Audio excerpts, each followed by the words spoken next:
AP Nandyal జిల్లాలోని శ్రీశైలంలో మహాశివరాత్రి బ్రహ్మోత్సవాలకు తరలివచ్చే భక్తులకు ఎలాంటి అసౌకర్యం కలగకుండా పటిష్ట చర్యలు తీసుకుంటున్నారు అధికారులు.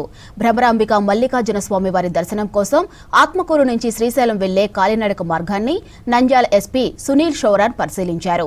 ఆత్మకూరు నుంచి శ్రీశైలంకు వెళ్లే దారిలో వెంకటేశ్వరపురం, నాగులేటిగూడెం, వీరభద్రస్వామి టెంపుల్, అడవిలో బేస్ క్యాంప్ ప్రాంతాలలో పర్యటించారు. ఇక భక్తులకు నీళ్లు, ఆహారం తదితర వసతుల ఏర్పాట్లను పరిశీలించారు.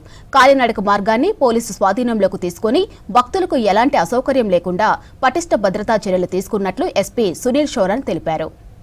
ఫారెస్ట్ నుంచి దారిని కూడా శివరాత్రి బ్రహ్మోత్సవాల కోసం ఈరోజు ఈ దారిని కూడా ఓపెన్ చేయడం జరిగింది. సో ఇక్కడ నుంచి కొంతమంది భక్తులు వాళ్ళు వస్తున్నారు, వెళ్తున్నారు. వాళ్ళ కోసం అన్ని ఏర్పాట్లు ఇక్కడ ఫుడ్ కానీ, వాటర్ కానీ అవి అన్నీ ఉన్నాయి.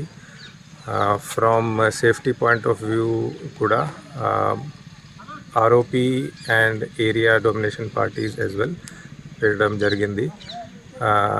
అన్ని ఏర్పాట్లు ఇక్కడ ఉన్నాయి. సో అది చూసుకోవడం జరిగింది. ఇప్పుడు లాస్ట్ టైం ఏమైనా చిన్న చిన్న షార్ట్ కమింగ్స్ ఉంటే అది కూడా అందరితో మాట్లాడి, అందరు ఆఫీసర్స్తో మాట్లాడి ఇప్పటి వరకు ఒక 2 కోఆర్డినేషన్ మీటింగ్స్ కూడా పెట్టడం జరిగింది.